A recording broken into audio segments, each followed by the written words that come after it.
Where do you think your children are now? I assume my husband has.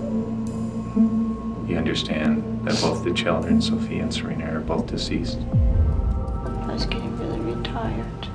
I curled up with Sophia and she was cold.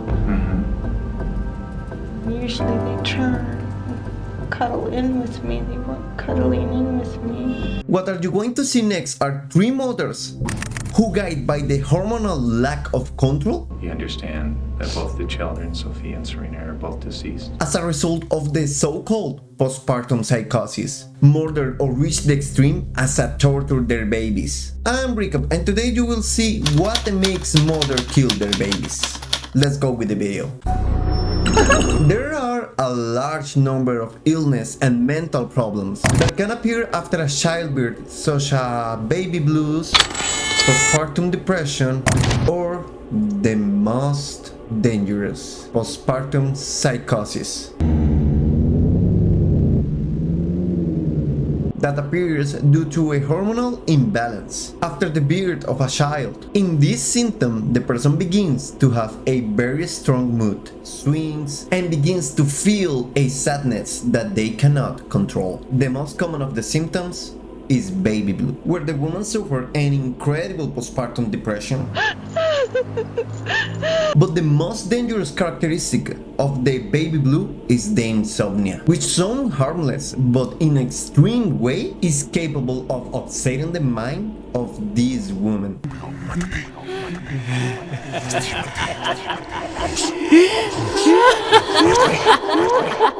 To a point where they want to commit suicide. And here is where everything starts to get worse, as the next phase is postpartum psychosis. Please.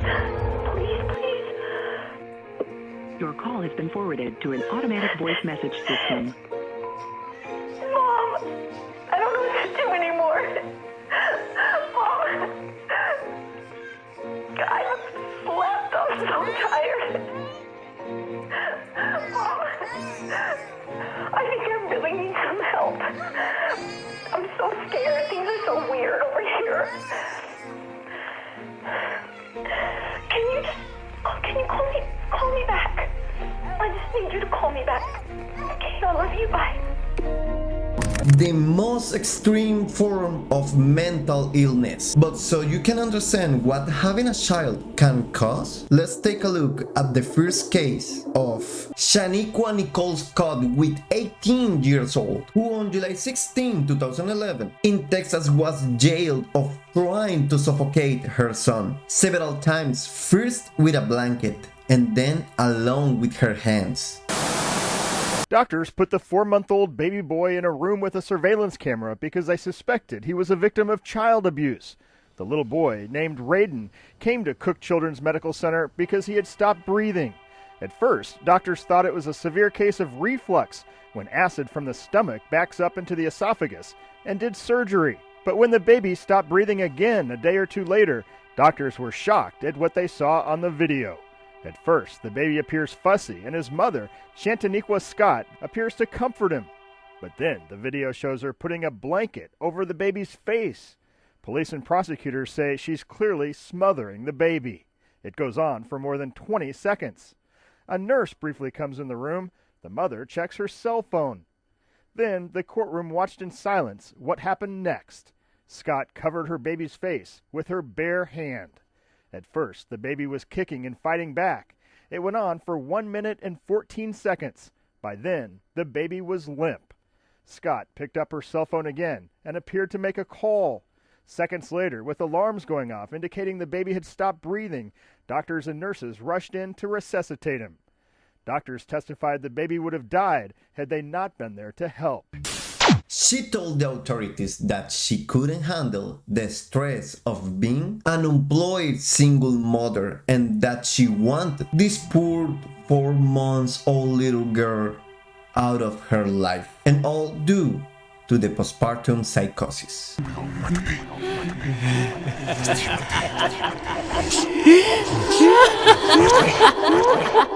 But how did all this happen? The poor baby Raiden had been airlifted from Wake Hospital to 1 in 4 Worth for recurring gastroesophageal reflux that difficult for him, the breathing. A severe case of reflux, when acid from the stomach backs up into the esophagus. One of the doctors took care of him, and after the doctor took care of him, he started suspecting child abuse. So he decided to put a video monitor in his room. What happened next horrified jurors who saw the disturbing video. In the footage, Nicole Scott is seen placing a Winnie the Pooh blanket over Raiden's face for more than 20 seconds. Then a nurse comes into the room while Scott walks across the room looking at her cell phone. And I can't believe this girl is acting like nothing happened. Shortly after, Scott takes her hand, put it over the baby's nose and mouth for over a minute. In the video, the baby is seen kicking his arm and legs before going limp. Suddenly, doctors and nurses rush into the hospital trying to resuscitate the poor Raiden. After alarms goes off, indicating he has stopped breathing. Luckily, the baby survived and was put in foster care. No doubt, if it hadn't been for the hospital staff, he would be dead today. The prosecutor Rainey Webb stated, defense attorney David Jones argued that Scott did not cause any serious injuries to her son. I mean, nothing serious, right? Just that's what David Jones argued. Can't believe these people. Shaniqua Nicole Scott was sentenced to 25 years in prison for trying to smother her baby.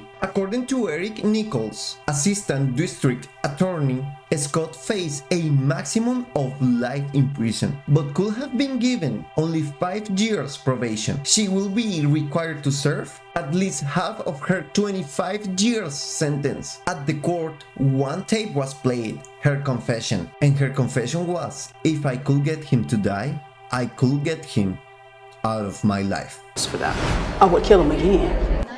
Shaniqua also told the police that she tried 3 times to smother her baby at home when he was 4 months old. This was the first one, but since now you can see how hard is this kind of mental illness. Let's go with the number 2, with the second case. Influenced by a psychotic bout of the aforementioned postpartum psychosis, on October 2nd, 2006, Elaine Campione, Where do you think your children are now? drowned both of her daughters, Serena with only 3 years old and Sophia with just 19 months, in the family bathtub. Hi Serena, it's August 8th, 2006. Happy birthday to you, happy birthday to you, happy birthday Serena, happy birthday to you. Serena's 3 today, yay! What do you think, Sophia? You sing happy birthday? No? And then she placed them on the bed. Investigators initially believed that she wants revenge of her ex-husband Leo, who had been accused of previously assaulting her.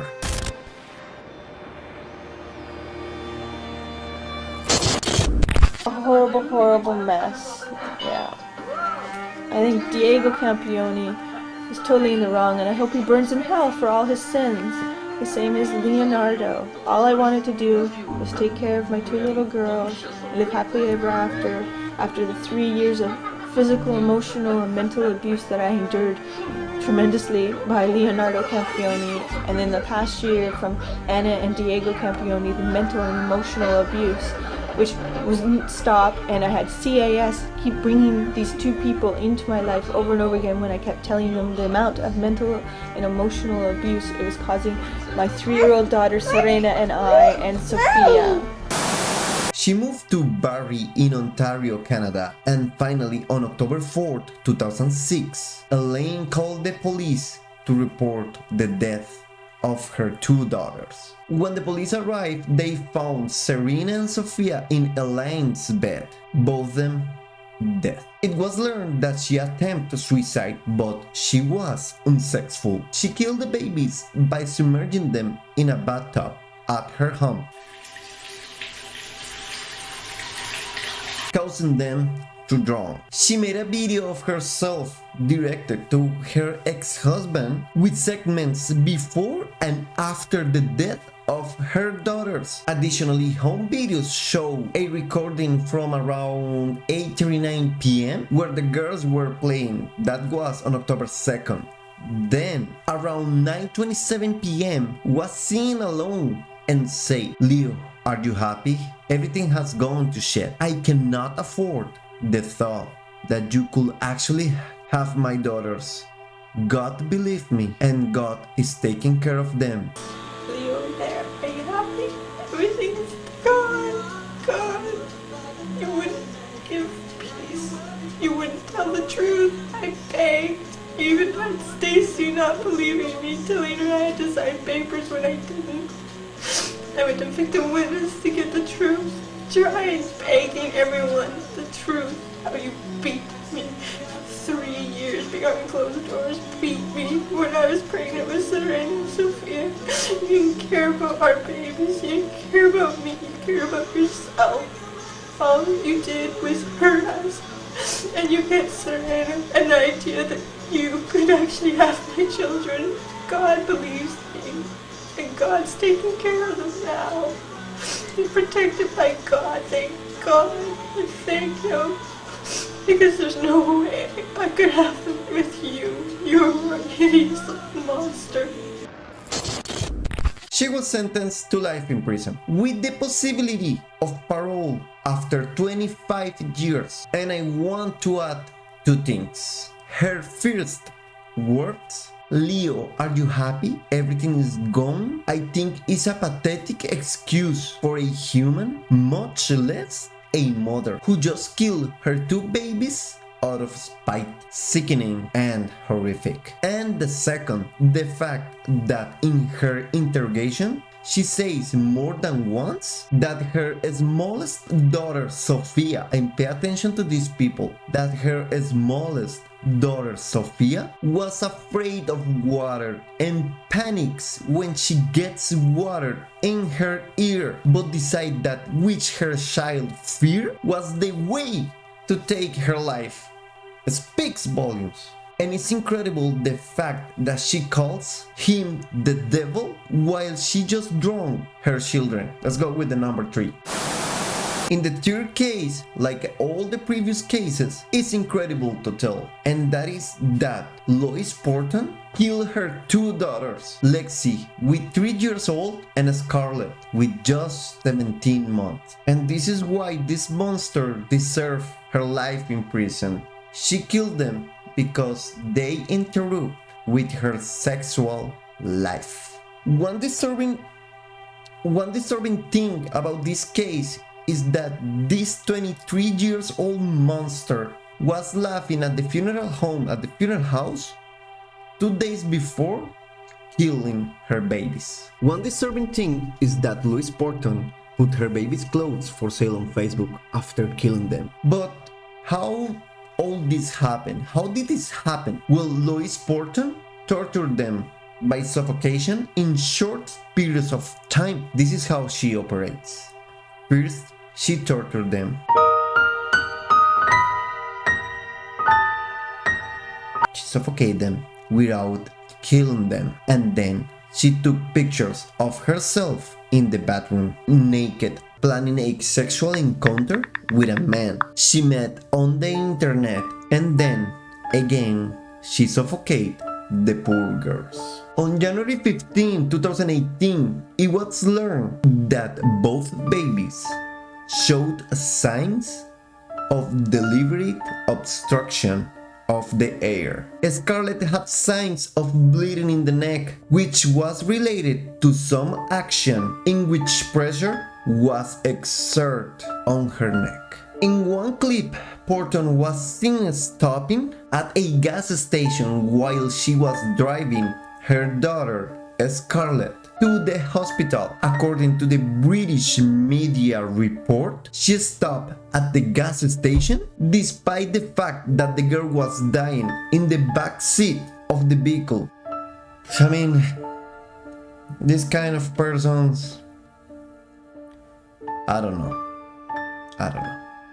You just put your conclusions here in the comments below. If you enjoyed the video, please subscribe. It also was related an audio of the call to the emergency service where Lois Porton, super calmly told the operator that her daughter Lexi was not breathing. Ambulance service, is the patient breathing? No, They're not breathing. no. Okay. And who was it we're talking about? Lexi, she's 3. She's 3. Bear with Yeah. me. Okay. So she's unconscious and she's not breathing. So help has been arranged, okay? The detective superintendent, Peter Hill, said that he did not understand why Lois Porton killed her daughters. It's clear that Porton tried to kill her daughter Lexi at least twice before her death on January 15, 2018. And is that the girl was taken to the hospital on January 2nd and the 4th, but she was treated with antibiotics for an apparent respiratory infection. According to the prosecution, after returning home, Lois Porton searched on the internet, "Can you die if your nose is blocked and you cover your mouth with tape?" I mean, this girl was crazy. She also searched, "How long after drowning can someone be resuscitated?" Porton was jailed for a minimum of 32 years. In August 2019, time later, the mother of this murder, the grandmother of these poor victims, would commit suicide.